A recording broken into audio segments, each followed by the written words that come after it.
Gestionnaire des établissements de santé et de services sociaux, je vous rappelle que vous disposez de 10 minutes pour votre exposé, puis nous procéderons à la période d'échange avec les membres de la commission. Je vous invite à vous présenter puis à commencer votre exposé.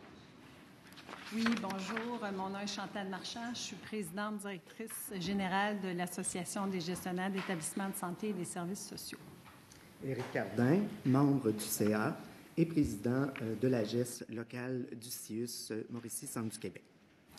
Alors, Monsieur le Président, Madame la ministre, ainsi que les membres de la Commission de la santé et des services sociaux, je tiens, au nom de tous les membres de la GES, de vous remercier de l'opportunité qui nous est donnée de vous transmettre nos réflexions et nos préoccupations par rapport au projet de loi 28. Un petit rappel pour vous mentionner que la GES est active depuis 50 ans. C'est une association qui est reconnue aux fins des relations de travail. Nous sommes une corporation constituée en vertu de la loi sur les syndicats professionnels et nous représentons près de 70% des gestionnaires du réseau de la santé et des services sociaux, soit plus de 6 900 membres actifs et près de 1 200 membres retraités qui sont répartis dans l'ensemble des régions du Québec. Rappel de certains faits, donc, à la suite de la promesse électorale de la coalition Avenir Québec de diviser le Centre intégré universitaire de santé et services sociaux de la Mauricie et du Centre du Québec en 2 unités, la ministre de la Santé et des services sociaux annonçait en juin dernier que son ministère choisit finalement de mettre en place des mesures pour tenir compte du caractère distinct du Centre du Québec. Donc, c'est pour ça qu'on se retrouve aujourd'hui en commission. À la lecture des faits et ce que j'entendais depuis ce matin, de manière générale, la GES est favorable au projet de loi déposé par la ministre McCann, mais à notre avis, il y a certains aspects qu'on aimerait vraiment faire des éclaircissements ce matin et aussi là, vous partager nos préoccupations. Donc, à ce moment-ci, je vais laisser la parole à mon collègue Éric Cardin qui va vous parler de la préoccupation des gestionnaires de la Mauricie-Centre du Québec. D'entrée de jeu, les gestionnaires du CIUS Mauricie-Centre du Québec accueillent favorablement ce projet de loi. Ces derniers souhaitent le statu quo pour les motifs suivants. Notre CIUS comporte des avantages au plan clinique et sur la continuité des soins sur l'ensemble du territoire. Un des avantages est le développement de l'expertise partagée dans tout le territoire. L'idée de revivre une grande réorganisation n'était pas souhaitée et représentait une grande crainte et un risque important de démobilisation des gestionnaires qui demeurent au cœur de l'action. Malgré l'accueil favorable de ce projet de loi, nous avons des inquiétudes face aux différents enjeux auxquels nous sommes exposés. Confrontés quotidiennement aux restrictions budgétaires afin d'organiser la dispensation des soins et des services à la population, l'ajout d'un président-directeur général adjoint pour le Centre du Québec ne fera qu'empirer notre situation budgétaire si aucun ajout n'est fait. L'ensemble des gestionnaires sont d'avis qu'il y a encore beaucoup de chemin à faire pour l'amélioration des conditions de travail des cadres qui tiennent à bout de bras le système de santé et services sociaux et nous sommes convaincus que l'ensemble des gestionnaires de la province du Québec partagent notre inquiétude. L'ajout d'un gestionnaire n'améliore en rien la problématique vécue par l'ensemble de ceux-ci. Nous vivons une souffrance importante face aux difficultés d'assurer une présence acceptable pour nos équipes et cela devrait faire partie des priorités. La difficulté à être présent auprès de nos équipes est principalement criant. Je passe la parole à Mme Marchand. Dans le fond, ce que mon collègue ici vient dans le fond, vous partager, là, aujourd'hui, on se retrouve avec un projet de loi qui ne peut être qu'appliqué à Mauricie-Centre du Québec. Mais en même temps, en ayant des membres à travers la région du Québec et en ayant aussi la préoccupation que l'ensemble des gestionnaires veulent retrouver une autonomie, dans le fond, dans le travail, en termes de décision, en termes de marge de manœuvre. Et je rappellerai à la ministre McCann qu'on trouve que c'est intéressant d'avoir comme vœu d'augmenter l'autonomie. En même temps, il faut aussi s'assurer qu'on ait les moyens pour le faire aussi. Et les gestionnaires dans le quotidien, on se rappelle que depuis la mise en place de la loi 10, la plupart des gestionnaires ont vu leur tâche de travail, leur charge de travail augmenter. On a parlé tantôt de toute la notion d'être loin de la gestion de ses équipes, toute cette proximité-là, et ça demeure au cœur des préoccupations des gestionnaires. Au printemps 2017, on a participé à une recherche avec le professeur François Bolduc, qui est au niveau des relations industrielles de l'Université Laval, et il a questionné les gestionnaires en lien avec tout ce qui était les impacts de la loi 10, mais surtout des déterminants sur la qualité du travail. Et je veux juste quand même vous mentionner que tout ce qui touchait le sentiment de bien faire son travail, l'établissement des priorités, le pouvoir décisionnel qui lui est dévolu, à 60% des répondants, les gens se disaient très insatisfaits par rapport à ces déterminants-là de la qualité du travail parce que la réforme, de la façon qu'elle avait été menée au départ et les impacts dans leur travail, c'était très important. Donc, ce projet de loi-là, dans nos principales préoccupations, et mon collègue en a parlé aussi, on reste quand même un petit peu dubitatif devant le fait de dire, bien, un gestionnaire qui serait nommé ferait en sorte qu'il porterait la responsabilité de toute la proximité des services. J'espère qu'elle est en forme, cette personne-là, et qu'elle va pouvoir répondre à cette commande-là. Mais on voit difficilement comment seulement cette mesure-là peut faire en sorte que les services que la population désire avoir, elle va y avoir accès. Je ne peux pas m'empêcher de poser la question aussi, qu'est-ce qu'on fait avec toutes les autres régions du Québec? Parce que là, on parle du plus gros établissement de santé et services sociaux. Bien d'accord, et je respecte aussi les gens qui travaillent dans cette région-là, mais je sais aussi que le deuxième établissement, le troisième plus gros, le quatrième plus gros, le cinquième plus gros, ils vivent aussi ces difficultés-là. Un autre aspect, dans les moyens pour permettre ce changement-là, est-ce qu'on va prendre le temps de réfléchir et de le faire de façon méthodique? Vous savez que les derniers grands changements de la structure de l'organisation des services ne s'est pas fait avec l'aide des gestionnaires. Les gestionnaires du réseau de la santé et des services sociaux, c'est vos principaux moteurs de changement. C'est eux qui vont le mettre en scène. Donc, on souhaite que si le projet de loi est adopté, que ça se fasse par étapes aussi, ces changements-là, puis qu'on puisse vraiment aller chercher la contribution des gestionnaires dans la mise en place de ça. On a abordé un petit peu tantôt la place du citoyen, la proximité des services. Je vais quand même vous rappeler que la loi 10 a quand même occulté toute la place du citoyen et même dans la prise des décisions. Donc, c'est sûr qu'on trouve ça assez agréable de voir qu'on pourrait avoir d'autres forums de population pour discuter de tout ça, mais en même temps, je reviens toujours avec ma même préoccupation pour l'ensemble là, du Québec à ce niveau-là. En conclusion, la GES, comme je vous disais, est favorable, mais en même temps au projet de loi, mais on a quand même des grandes préoccupations à se demander si les moyens seront mis en place, c'est-à-dire on parle d'un certain soutien financier. Est-ce qu'on va aussi mettre à contribution l'ensemble des gestionnaires dans cette mise en place de ce projet-là?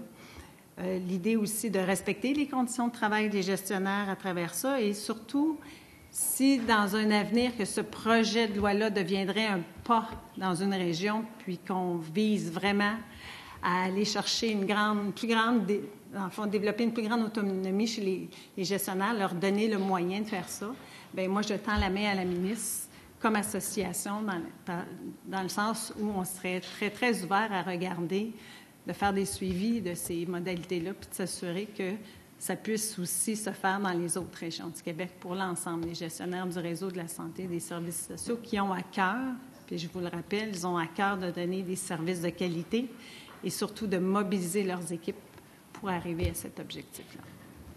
Merci beaucoup pour votre exposé. Nous débutons maintenant la période d'échange. Madame la ministre, la parole est à vous. Oui, merci, Monsieur le Président. Alors, je veux vous saluer et vous remercier de votre présentation, Madame Marchand, présidente directrice générale, et Monsieur Cardin, membre du conseil d'administration de la GES. Effectivement, une association fort importante pour le réseau de la santé et des services sociaux. Bien, vous le savez aussi que, de mon expérience dans le réseau de la santé et des services sociaux, moi, je connais ça de l'intérieur, d'être gestionnaire. Et comme directrice générale et PDG de l'Agence de Montréal, directrice générale de plusieurs établissements et PDG de l'Agence de Montréal, j'ai été bien en mesure de voir le rôle fondamental des gestionnaires dans un réseau de la santé et des services sociaux pour son bon fonctionnement. Et la réforme, la loi 10, l'implantation, la manière a malheureusement bousculé, secoué les gestionnaires, dont plusieurs, un nombre important, ont été mis à pied. Alors, des postes abolis en nombre très important, ce qui a créé beaucoup, beaucoup d'insécurité et des bouleversements qui ont eu de l'impact jusqu'à maintenant. Jusqu'à maintenant. Et nous, comme gouvernement, on répare. Mais on ne répare pas tout seul. On répare avec les gestionnaires, avec les citoyens, avec le personnel. Et c'est ce qu'on veut faire dans notre mandat actuel. Et c'est déjà commencé. Et comme vous le savez, on investit. On investit beaucoup. En maintien à domicile, 280. En personnel, 200 millions. Mais je ne ferai pas la liste. La liste est très longue des investissements que nous faisons cette année. Et je vous rassure, par rapport au dossier de Mauricie Centre du Québec, que nous allons donner les moyens au CIUS de faire ce qu'il faut si le projet de loi est sanctionné. Donc, j'ai beaucoup apprécié vos commentaires et j'aimerais en avoir davantage.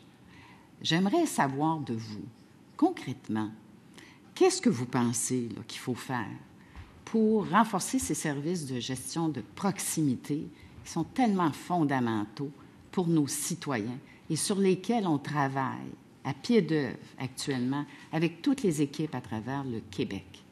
Moi, j'ai eu le plaisir, dans les dernières semaines et mois, de visiter à peu près toutes les régions du Québec. Il m'en reste quelques-unes. Je m'en vais sur la Côte-Nord dans les prochains jours.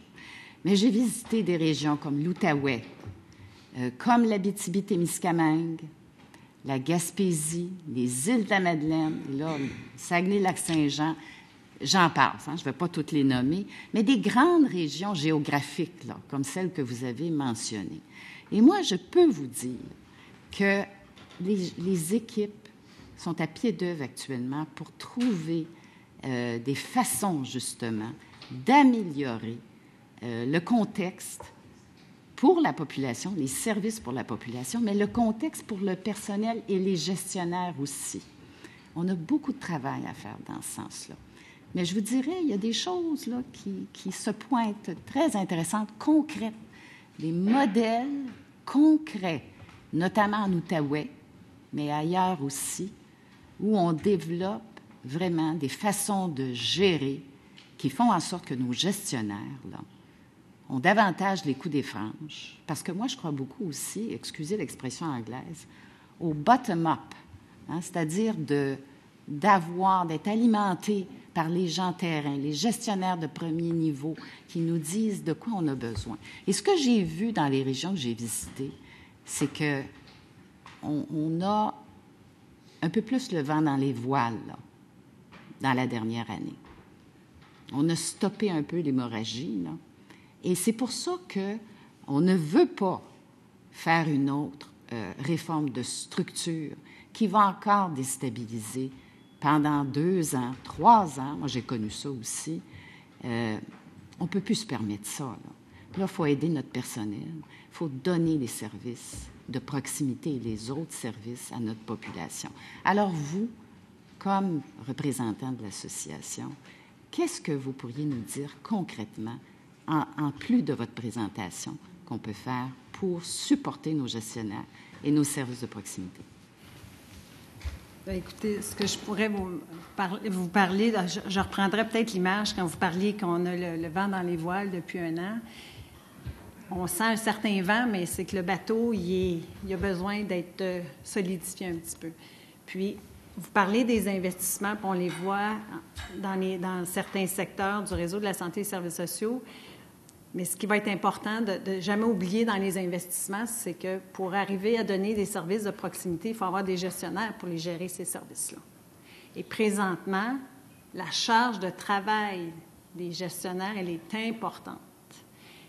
Et je vais retaper toujours sur le même message. Les gens ne sont pas près de leurs équipes. Quand, en moyenne, un gestionnaire a 4, 5 sites, installations différentes qu'il doit couvrir, puis vous savez, 80% des gestionnaires, c'est des professionnels qui sont issus du réseau de la santé et des services sociaux. C'est des gens qui ont fait un choix d'avoir un poste de gestion pour faire la différence et aussi pour contribuer, de vivre ces défis-là. Donc, c'est des gens qui ont à cœur le réseau, puis je vous entendais dire qu'il y a des projets, il y a des choses qui se font. Je suis pas du tout étonnée. C'est des gens qui ont le cœur sur la main puis qui veulent que ça marche. Mais en même temps, si on ne leur donne pas assez de moyens, puis là, quand on parle de proximité, il faut que le gestionnaire ait une charge de travail qui est adéquate, qu'il y ait aussi des taux d'encadrement dans les établissements. Puis en 2015, il y a un beau document qui est sorti à travers le fil de l'organisation où il y avait des cibles sur un taux d'encadrement pour l'ensemble des établissements. Il faudrait se pencher à savoir si c'est vraiment au rendez-vous. Moi, ce que je constate quand je fais une tournée provinciale, c'est pas au rendez-vous. Il manque énormément de gestionnaires sur le terrain. Donc, il faut que ces gens-là aient les moyens, aient une charge de travail qui est adéquate pour qu'ils soient capables de mener à terme ces projets-là, parce qu'ils en ont des idées, ces gens-là. Les gestionnaires du réseau de la santé, c'est des gens qui ont à cœur que ça fonctionne. Mais là, ils sont devant un rythme de mandat qui est effréné, difficulté certains établissements à faire des priorités, à faire des choix. Il y a toujours quelque chose qui s'additionne puis qui s'additionne. Puis on parle de 1300 postes qui n'existent plus, mais le travail doit se faire quand même, en bout de ligne, dans des grandes régions. Donc, on parle de proximité de service, mais il faut aussi s'assurer que le gestionnaire soit capable lui-même d'être à proximité de l'équipe qui va rendre les services. Et ça, c'est un grand enjeu, là. Oui, effectivement, la proximité du gestionnaire est très, très importante, puis notamment au niveau du Centre du Québec, une des mesures là, qui va être mise en place et qui n'est pas dans le projet de loi, là, parce qu'effectivement, c'est possible de le faire en dehors du cadre légal, là, c'est de bonifier certaines fonctions de coordination des opérations au Centre du Québec dans 4 secteurs là, du Centre du Québec, en faire des directeurs adjoints aux opérations. Ça n'ajoute pas nécessairement, vous allez dire, du temps à ces gestionnaires, je suis bien d'accord avec vous. Ça ajoute quand même, toutefois, une importance à ces fonctions aussi, parce que ça aussi, c'est important de reconnaître ces rôles majeurs des gestionnaires. Mais j'entends bien ce que vous dites. J'ai eu quelques rencontres avec les PDG des établissements du réseau. Et il y a évidemment d'autres discussions à avoir et il demeure que la gestion change, évolue. On va vers une gestion territoriale plus que d'une gestion par programme. Et ça, c'est un changement qui prend un certain temps. On sait que dans des grands changements comme on fait actuellement, où est-ce qu'on va davantage vers une gestion de proximité, ça prend du temps pour modifier, évidemment, les façons de faire. J'aimerais vous demander, par rapport au dossier là, du projet de loi pour Mauricie, Centre du Québec, ce que vous voyez comme avantage, justement, pour les gestionnaires d'avoir des mesures comme le 2e PDGA, comme le forum à la population. Qu'est-ce que vous voyez comme avantage pour des gestionnaires qui œuvrent notamment au Centre du Québec? J'en ai rencontré plusieurs, moi, très dynamiques d'ailleurs, et j'aimerais vous entendre là-dessus. Je dirais, dans le fond, aussi, comme on disait, la proximité des gestionnaires qui vont travailler au centre du Québec, qui sont déjà alloués à ces endroits-là, d'avoir une personne ressource et de pouvoir s'adresser directement à un décideur qui est présent. Je pense que ça, c'est un avantage réel là, pour les gestionnaires qui sont au centre du Québec. Oui, effectivement, et ce sont des étapes importantes, là. Par rapport au rôle des gestionnaires de premier niveau, puis pour le dire clairement, ce sont des gestionnaires qui s'occupent des équipes vraiment d'infirmières, travailleurs sociaux, professionnels qui donnent les services directs. Quand vous dites qu'il faut donner davantage de moyens, il faut qu'ils soient davantage impliqués, notamment au niveau du centre du Québec, qu'est-ce que vous dites concrètement par rapport à cette question-là? Bien, principalement, comme ma collègue Mme Marchand a dit, dans le fond, c'est le nombre de taux d'encadrement qui est inférieur à ce qui était attendu, était annoncé en 2015 pour notre CIUS. On est déjà en deçà là, de plusieurs dizaines de gestionnaires, ce qui fait que les gestionnaires ont à se déplacer beaucoup, couvrir beaucoup de territoires, donc être moins auprès de l'équipe, de la gestion de proximité, parce que c'est ce qui est dans l'ère nouvelle, là, de faire de la gestion de proximité, puis c'est ce qu'on n'est plus capable d'offrir. Donc, on a des employés qui nous disent fréquemment, on n'a pas l'occasion de te voir, on ne voit plus, toutes les choses se règlent plus difficilement, ça prend du temps pour des choses qui devraient être réglées rapidement. Donc, donner les moyens, c'est justement de diminuer la charge présentement des gestionnaires en réaugmentant ou en donnant le nombre de gestionnaires qu'on était supposé d'avoir pour réussir à être auprès de nos équipes puis à régler les problématiques pour offrir un meilleur service là, à la clientèle. Monsieur Cardin, est-ce que je comprends que vous êtes vous-même gestionnaire? Oui. Est-ce que vous travaillez au centre du Québec? Non, je travaille en Mauricie. Vous travaillez en Mauricie? Oui. OK. Là, j'ai des équipes à Nicolet, là, mais c'est... Vous avez des équipes à Nicolet oui. également? Oui. Alors, qu'est-ce que vous voyez concrètement? Et là, je suis en train de vous demander de nous expliquer, là, peut-être pas dans le détail, mais de façon plus concrète pour qu'on comprenne vraiment ce qu'il y a à faire pour améliorer les choses suite à la réforme là, qui a eu lieu dans les dernières années. Comme gestionnaire, là, vous avez plusieurs équipes, oui. Vous devez vous déplacer. Qu'est-ce que vous verriez comme amélioration? Naturellement, comme je disais, en augmentant le taux d'encadrement ferait qu'il y aurait des gestionnaires sur l'ensemble du territoire, qui fait que le même gestionnaire n'a pas à couvrir plusieurs territoires dans une même semaine pour aller voir ses équipes de grosseur tout à fait différentes.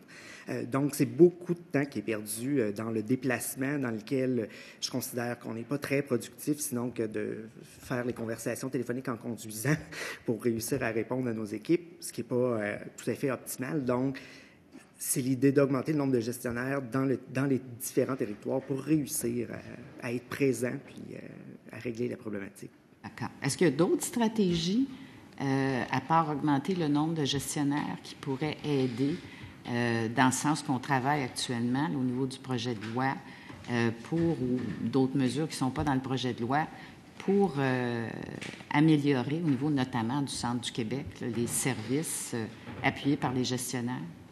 Bien, je pense que l'autonomie, donner plus d'autonomie aux gestionnaires, c'est ce qu'on a perdu là, dans les fusions en 2015. Là, c'est d'avoir plus d'autonomie où on est toujours obligé de se référer à plus haut pour décider des choses du quotidien.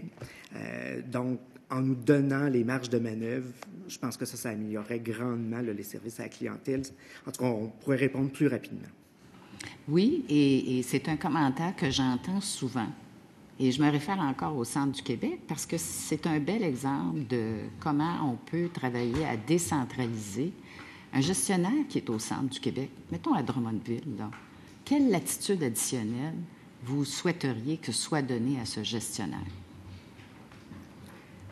Comme on a entendu dans nos collègues précédemment, effectivement, il y a beaucoup de choses qui ont été centralisées, soit à Trois-Rivières ou qui a été mis en place. On parle ne serait-ce que des services techniques ou des achats, tout ça. Donc, en ramenant là, des choses du côté de la Rive-Sud au centre du Québec, bien, justement, ces gestionnaires-là vont avoir plus d'autonomie en pouvant gérer comme on disait tantôt, les commandes, les différentes choses là, qui ont besoin pour leur quotidien plutôt que dans l'ensemble de tout le CIUS. Vous parlez probablement des services techniques, par exemple. Des Par exemple, approvisionnements, oui. la gestion des ressources humaines. On sait que pour un gestionnaire, c'est fondamental d'avoir le personnel nécessaire pour donner les services. Vous, moi j'avais une question tout à l'heure pour le PDG du CIUS, mais je vous la pose à vous. En termes de pénurie de personnel, les stratégies comme gestionnaire là, gagnantes pour avoir le personnel suffisant, pour attirer et retenir surtout le personnel suffisant, notamment au centre du Québec, où il y a là un enjeu majeur. Qu'est-ce que vous avez comme stratégie à nous suggérer? Je vais laisser merci. Oui, merci. Pour répondre, parce que c'est une question qui est très, très complexe, là, mais en même temps, une réponse assez rapide, c'est que moi, la perception présentement, c'est que tout ce qui est du réseau de la santé et des services sociaux, il a perdu certaines lettres de noblesse, c'est-à-dire qu'on a perdu cette espèce d'attractivité-là de dire « Viens travailler dans le réseau de la santé, tu vas voir les conditions de travail sont intéressantes, les gens se connaissent, il y a une proximité entre les collègues, il y a des décisions qui se prennent. » On a perdu ça dans les dernières années et je me dis « Il faut travailler là-dessus. » pour attirer de la main-d'œuvre, puis les fidéliser aussi, pour que les gens, dans le fond, redeviennent fiers de faire partie du réseau de la santé et des services sociaux, importe le rôle qu'ils jouent à l'intérieur de ça. Donc, c'est une responsabilité qui est partagée autant avec vous, les gens du gouvernement, nous, les associations, les gens qui travaillent aussi, mais c'est de se donner les moyens. On parlait de structure d'encadrement, on parlait aussi d'avoir des méthodologies pour prendre les décisions rapidement, mais aussi de s'assurer qu'on réponde à nos besoins, autant de nos employés que, je veux dire, que des gestionnaires aussi au niveau de la population. Mais présentement, il y a un regard assez critique sur le réseau de la santé et des services sociaux et ça n'aide pas nécessairement à ce qu'on ait des gens qui viennent joyeusement venir travailler dans le réseau de la santé. Merci beaucoup, Madame. Nous poursuivons l'échange avec le député de Pontiac. Merci, Monsieur le Président. Merci à vous. Madame Marchand, vous connaissez bien. Monsieur Carrière, oui. Merci. Merci d'être avec nous aujourd'hui et de nous parler de votre réalité aussi en Mauricie, Centre du Québec. Certaines des préoccupations que vous avez incluses dans votre mémoire, je dois dire qu'on les partage, notamment au niveau, et vous en avez fait état dans vos propos introductoires, le soutien financier. On a entendu, je pense que vous étiez ici, là, le PDG du CIUS, qui nous a dit que la mesure proposée, l'ajout d'un PDGA et tout ce qui vient avec ça, coûterait environ 1 million de dollars par année de façon récurrente sur un budget d'1,5 milliard, si je ne me trompe pas. C'est ce que j'ai bien compris. Donc, à peu près 1/1000 du budget, disons, du CIS. Est-ce que c'est normal, selon vous, d'ajouter une obligation, obligation souhaitable ou non, là, mais d'ajouter une obligation au CIUS, de faire des dépenses comme ça sans nécessairement les compenser? Moi, ce qui m'inquiète là-dedans, c'est qu'on prenne 1 million des services puis qu'on dirige vers un PDGA adjoint. Est-ce que c'est la préoccupation que vous faites état dans votre mémoire? C'est bien ce que je comprends qui est également votre préoccupation? En partie parce que les bonnes idées, on en a tous, puis on veut trouver des façons d'améliorer la structure, mais c'est jamais gratuit, là, ça, de toute façon. Mais en même temps, on ne peut pas constamment séparer ces deux composantes-là. Parce que, comme je disais tantôt, on veut avoir des services de proximité, mais ça va prendre des sous, avoir des services de proximité. Ça prend des gens pour les faire, ces services-là, pour les agir, puis aussi s'assurer de bien répondre à la population en bout de ligne, parce qu'on pourrait avoir des beaux services de proximité, puis que finalement, on ne réponde pas du tout à la demande, aux besoins précis là, d'une clientèle en particulier. Fait que, pour moi, ce n'est pas des sujets qu'on peut nécessairement diviser. On a dit tout coûte quelque chose dans la vie. Là. Donc, mais notre souci, c'est qu'on ait les moyens de mettre en place ce projet de loi-là. Puis, si jamais vous l'acceptez, puis qu'en même temps, bien, ça se fasse par étapes aussi, puis que ça soit dans un continuum. Et j'ose croire que c'est pas une finalité, parce que là, on parle de la Mauricie, centre du Québec, mais j'essaie de penser à toutes les autres régions du Québec qui vivent des difficultés aussi en termes de proximité de services. Là. C'est pas la seule région. Là. Alors, est-ce que vous demandez, à travers vos propos, là, j'essaie d'interpréter ce que vous dites, mais est-ce que vous demandez essentiellement à la ministre, au gouvernement de la CAQ, d'allouer ces sommes-là au PDG ou au CIUS du Centre du Québec là, pour le Mauricie Centre du Québec pour vraiment être capable de mettre la mesure en place? Oui, puis d'avoir tous les moyens nécessaires. Donc, dans les moyens nécessaires, c'est aussi de faire ça en collaboration avec les gestionnaires qui sont déjà sur place, là. Les équipes, la population, tout ça, mais que ça ne soit pas un projet qui soit descendu. Très bien. Parce que le bottom-up, ça peut marcher, mais il faut que le bottom reçoive l'argent du up, sinon ça ne fonctionnera pas très bien. Oui. Le PDG, tantôt, nous a dit, et on comprend là, de la part d'un peu tout le monde, notamment des articles qu'on a lus sur le sujet, que la solution qui est mise de l'avant, qui est plutôt que la solution qui avait été mise de l'avant là, par les députés de la Coalition Avenir Québec ou les candidats de la Coalition Avenir Québec dans la campagne électorale. Donc, la solution qui est aujourd'hui présentée, elle vient un peu du CIUS lui-même. C'est ce qu'on comprend. Le CIUS a rencontré des élus, leur a présenté différentes propositions, et le CIUS nous a dit, bien, on a consulté la population, etc. Est-ce qu'on vous a consulté, vous, à la GES, que ce soit vous, Mme Marchand, ou probablement plus de votre côté, là, mais est-ce qu'on vous a consulté? Est-ce qu'on vous a inclus dans cette réflexion-là? Est-ce qu'on vous a demandé votre avis, puis les réflexions desquelles vous nous faites part aujourd'hui, est-ce que vous les avez faites au CIUS lors de ce processus de consultation-là? Je pourrais vous dire que oui, il y a eu une partie de consultation qui a été faite par la direction auprès là, de l'association locale. Okay. Oui, il y a eu notre avis qui a été demandé là-dessus. On était, nous, comme association à l'interne, questionner les autres gestionnaires pour savoir ce qu'ils en pensaient et tout ça. Donc oui, c'est une consultation qui a été faite là, à un certain niveau. OK, très bien. Vous nous parlez des conditions de travail des gestionnaires. C'est une de vos préoccupations, respecter les conditions de travail des gestionnaires. Et si je vous ai bien compris, vous avez dit qu'il y a moins de gestionnaires en ce moment en Mauricie, centre du Québec, qu'il ne devait y en avoir que ce qui était prévu en 2015. Combien il vous en manque? Le chiffre concret, là, je ne pourrais pas vous dire. Environ, avez-vous une petite idée? Ben, je pense que c'est au moins 80 certains. Là. 80 sur combien il devait y en avoir initialement? Je m'excuse, on va juste sortir le chiffre. C'était un document au fil de l'organisation de mars 2015. Pour ce qui est du CIS de la Mauricie, centre du Québec, il y avait une autorisation de 581 gestionnaires pour l'ensemble. Et il vous en manque 80 environ. Ben oui, c'est ça. Le dernier chiffre que j'avais, mais comme je vous dis, il n'est peut-être pas tout à fait exact. Là, on était à peu près 490 gestionnaires. Là, pour le CIS. Fait que c'est donc, il vous en manque 15-20 à peu près. Mm-hmm. C'est-tu normal, ça, Mme Marchand, à travers les autres régions du Québec? Ce que j'ai constaté lors de ma tournée, il y a plusieurs établissements, puis là, je n'ai pas tous les détails, là, mais il y a beaucoup d'établissements qui leur manquent à peu près ça, 20-25 % de gestionnaires. Donc, ce n'est pas la cible qui avait été identifiée à l'époque. Est-ce que ça s'améliore ou ça s'empire?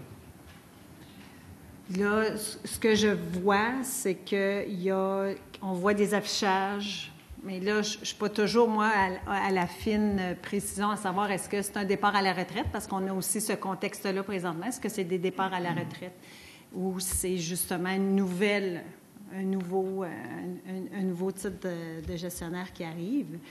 Ce que je constate, c'est que les gens sont aussi essoufflés. Donc, malgré qu'il y a un petit peu plus de vent dans certaines voiles, puis qu'on débute une 5e année, hein? C'est ça, à peu près. Il n'en reste pas moins qu'il y a encore énormément d'essoufflement sur le terrain. Et le sens donné au travail, il est encore difficile. Là. Et c'est sûr que quand on va dans des cibles comme ça, puis on se dit c'est pas au rendez-vous, bien, c'est clair que les gens, on le voit un petit peu dans, je disais tantôt, la rétention de nos gens, mais aussi d'attirer des gens à venir travailler dans le réseau de la santé et des services sociaux. Et on est tributaire que la plupart des gens qui vont devenir des gestionnaires, c'est des professionnels présentement, qui, eux, regardent les gestionnaires travailler puis ils se disent, bien, mon Dieu, ça fait 2 semaines que je ne t'ai pas vu. On sait bien qu'on est en 2019, hein, puis qu'on peut se parler au téléphone, il y a les visioconférences, mais ces moyens-là ont des limites parce qu'on ne gère pas à distance.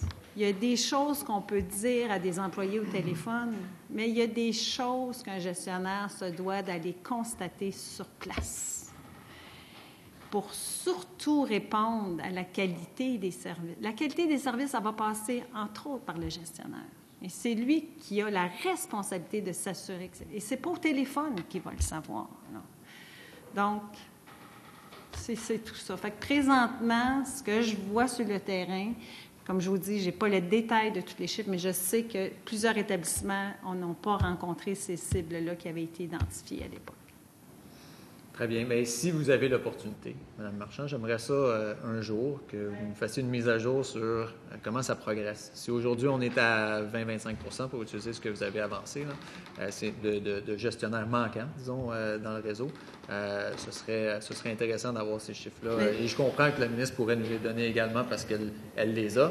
Elle les a aussi. Mais disons que des fois, c'est peut-être plus facile de les avoir de votre part. Alors, si vous avez une idée, peut-être dans 6 mois, 1 an, parce que la ministre nous répète régulièrement, bien, à l'automne, vous allez voir les résultats des actions du nouveau gouvernement. À l'automne, on va voir des réelles améliorations. Alors, je pense que ce serait le fun d'avoir la progression de ces chiffres-là. Si vous les avez, je ne veux pas vous donner de tâches supplémentaires. Vous êtes assez occupés comme c'est là. Mais si jamais vous avez l'opportunité de le faire, je pense qu'on apprécierait grandement être en mesure de vous aider à communiquer ça à la population et peut-être d'encourager le gouvernement à en faire davantage. Je vais laisser mon collègue qui a quelques questions, si c'est possible. Merci beaucoup. Bonjour à vous deux. Il me reste 1 minute rapidement. La ministre a fait référence un peu plus tôt aux coupures du passé au niveau des gestionnaires en système de santé. Vous en avez parlé justement qu'il y avait un problème. Vous avez eu l'occasion de faire une demande. Je pense que c'était formel. Je pense que la ministre vous a entendu aujourd'hui. Mais êtes-vous inquiet? Parce que moi, je n'ai pas entendu la ministre dire qu'elle avait débloqué des sommes pour justement l'embauche massive de gestionnaires dans le système de santé. Êtes-vous inquiet? Il y a une certaine inquiétude, mais j'ai confiance qu'on va nous donner les moyens de mener à bien là, notre mission. Madame Marchand, j'ai entendu, est-ce que vous considérez, parce que vous dites que c'est difficile d'attirer des gens, considérez-vous qu'il y a une pénurie de main-d'œuvre dans le système de santé? Bien, il y a une pénurie, une rareté aussi, là, parce que c'est des mots qu'on utilise. Elle existe pour tous les acteurs principaux dans le réseau de la santé et des services sociaux. Ce n'est pas que juste pour les employés qui sont syndiqués. Là. Au niveau des gestionnaires, il en manque. Il y a des départs aussi massifs qui se font au départ à la retraite présentement.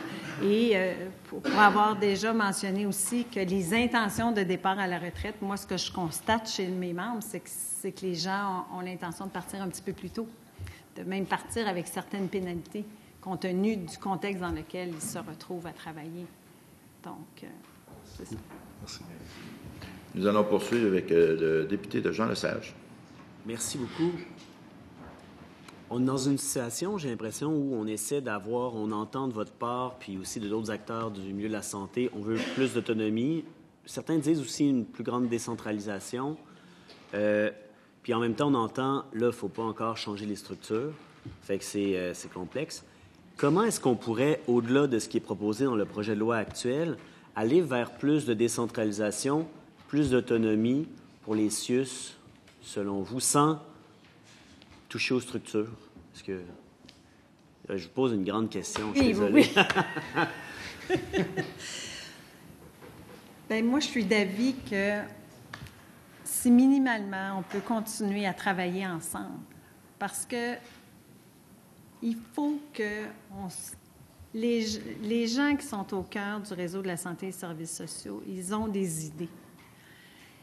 Mais il faut les mettre ensemble. Il faut travailler de concert avec le gouvernement, avec les établissements, avec les employés, la population. Donc, c'est pour ça que, dans une des recommandations, c'était de se dire que la GES est prête à contribuer à regarder dans l'ensemble d'une autonomie qui pourrait être augmentée par rapport à l'ensemble des établissements de santé et services sociaux, qu'on puisse contribuer à ça, réfléchir à ces choses-là, puis trouver des moyens, parce que peut-être que ce qui est proposé, Mauricie, Centre du Québec, n'est pas exactement les mêmes besoins dans d'autres régions du Québec, mais il faut prendre les acteurs principaux. Ils ont des propositions à faire. Il faut les écouter, puis il faut les considérer.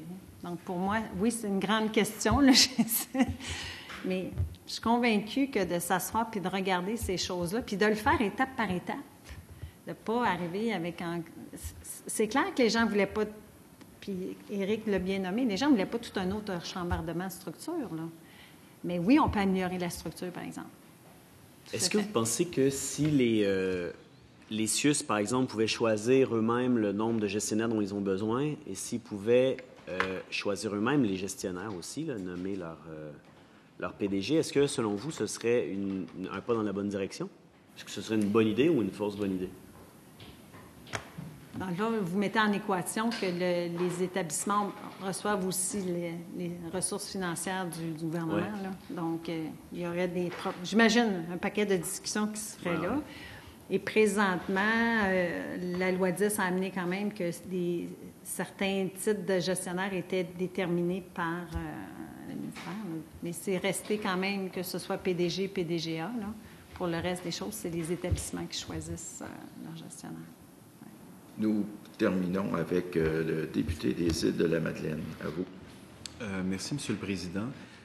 Merci. Je suis désolé, j'ai dû m'absenter. J'ai manqué une partie de votre présentation. Alors, pardonnez-moi si ma question est peut-être redondante, mais je voudrais savoir, vous parlez de l'autonomie qui est névralgique pour effectuer votre travail adéquatement.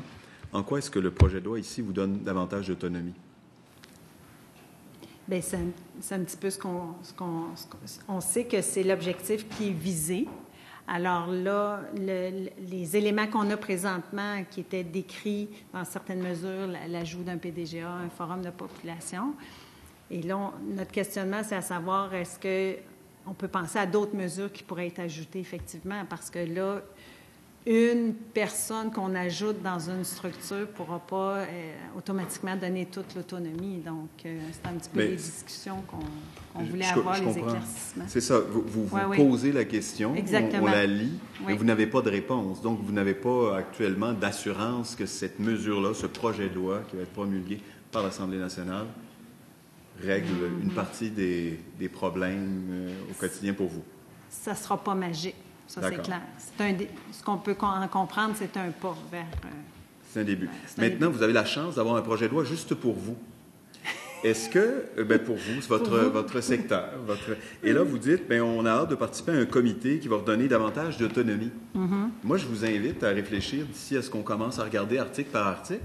S'il n'y a pas des articles qu'on pourrait glisser dans le projet de loi qui vous permettent de garantir une certaine dose d'autonomie aux gestionnaires au-delà du PDGA, parce qu'il me semble que c'est une occasion rêvée, parce qu'un comité, des fois, ça peut être longtemps. Un projet de loi, une fois qu'il est en place, on a vu la reconnaissance d'abord du PDGA, ça semble être important pour les hauts gestionnaires. Pour vous, il y a peut-être une opportunité là. On sera à votre écoute. J'en prends bien note, merci. C'est tout, M. Président. Je remercie Mme Marchand et M. Cardin pour leur contribution aux travaux de la Commission. La Commission suspend ses travaux jusqu'à 14h45. Merci.